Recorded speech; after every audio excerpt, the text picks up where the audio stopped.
Alors donc on va pouvoir commencer. Alors j'ai fait exprès également de le rendre plus ou moins responsive, c'est-à-dire que quand on va le baisser comme ça, ouais, ça va passer en colonne tout simplement pour qu'on puisse plus facilement l'avoir à côté quand on code. En fait, c'est plus agréable. Donc dans les premières vidéos là, on va juste refaire la disposition avec les petits carrés et puis ensuite on va attaquer icône par icône. Donc on peut faire ici un nouveau dossier, on peut appeler ça animation hamburger, tac, et on va l'ouvrir avec VS Code. On va utiliser Visual Studio Code pour cette formation. Tac, donc ça s'ouvre à côté. Voilà, donc hop, j'ai mon dossier qui est ouvert ici, sous VS Code encore une fois. Voilà. Et donc on va se faire un index HTML, un style CSS, et c'est tout ce qu'on a besoin pour faire tout ça. On aura un tout petit peu de JavaScript dans notre index HTML. Donc ici, je vais grossir un petit peu. On va pouvoir même baisser ça. On va le mettre en double colonne, histoire qu'on ait la place pour coder.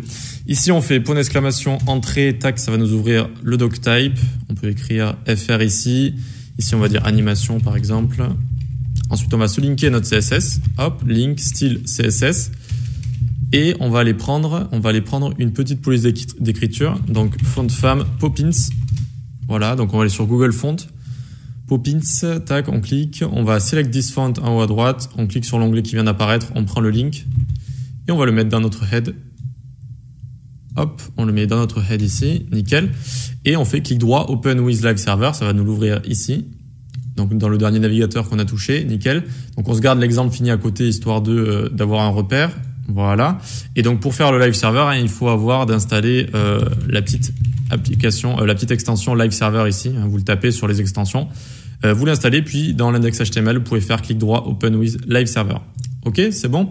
Donc maintenant qu'on a ça, eh bien on va se faire un petit peu notre disposition HTML. Donc on commence avec un H1 animation d'icône hamburger.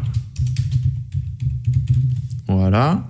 Ensuite en dessous, on va se créer notre grille. Donc on va faire une div avec la classe container. On va utiliser juste Flexbox. Ensuite on va faire une div avec la classe box. Dedans, on se fait une div imbriquée avec la classe container ligne comme ça. Et .btn1 comme ça. Et ensuite, enfin, pour terminer, on va faire 3 divs avec à chaque fois la classe ligne. Et donc, on peut faire avec emmet, encore une fois, div.ligne x 3. Hop, on appuie sur entrée et ça nous fait comme ça 3 box ici, tout simplement. Maintenant qu'on a notre première box, on va pouvoir la copier-coller. Alors, 1, 2 fois. Et puis ça. Alors, on va même le mettre une autre fois, donc histoire d'en avoir 4. On le prend comme ça. Hop. Et puis, hop. Et puis, on se le colle une autre fois et encore une autre pour en avoir 12 en tout. D'accord? 12 box comme ça. Et ensuite donc, alors je vais vous le passer à l'écran, mais on va juste changer BTN ici, donc BTN1 jusqu'à 12. D'accord? Donc vous changez juste à chaque fois cette petite classe. Ok, donc j'ai terminé. Bon, vous n'êtes pas obligé d'écrire tout directement, tous les BTN. On peut le faire aussi au fur et à mesure qu'on code, si ça vous embête trop. Et on a terminé en tout cas avec l'HTML et on va pouvoir passer au CSS dans la prochaine vidéo, histoire que ça ressemble à ça. Allez, à tout de suite.